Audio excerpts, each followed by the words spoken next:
Hi everyone, welcome back to my channel Code Mastery. In today's video, we'll solve some CPC exam practice questions related to coding guidelines. In the CPC exam, there will be 7 questions from coding guidelines.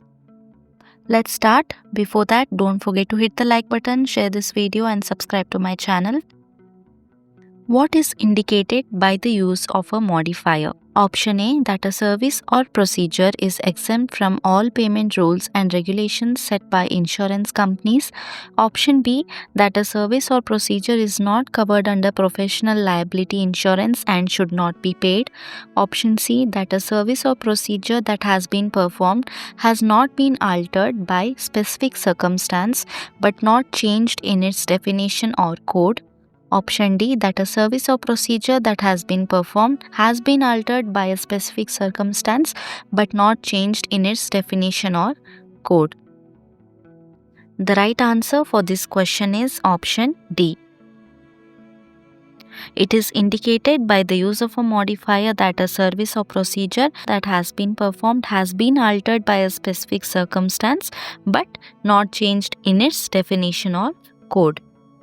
Next question. What does this symbol mean when it precedes a code in the CPT book? Option A, new or revised text. Option B, vaccines pending FDA approval. Option C, telemedicine.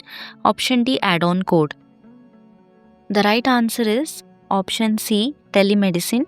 You can find these symbols in your CPT manual inside back cover. They have mentioned what each symbol describes. Next question.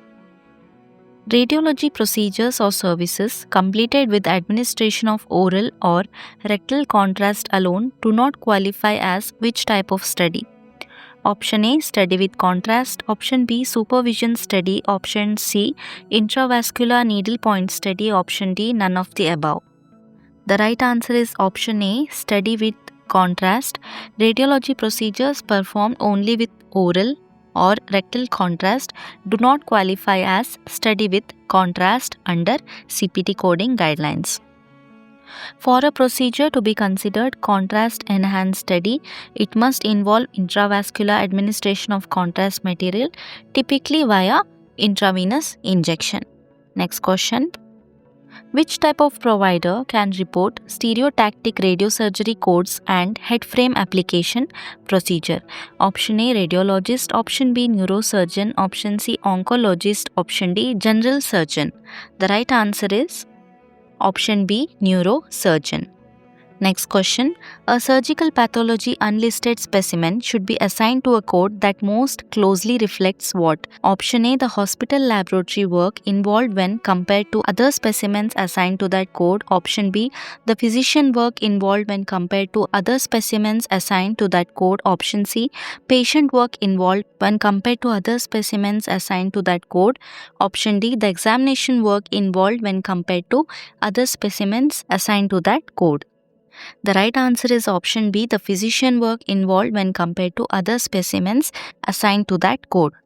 So that's it for today. Thanks for watching. If you want to practice more questions related to coding guidelines, then you can check the playlist CPC exam coding guidelines in my channel. Do not ignore the coding guidelines because you will be getting 7 questions from this section in the CPC exam.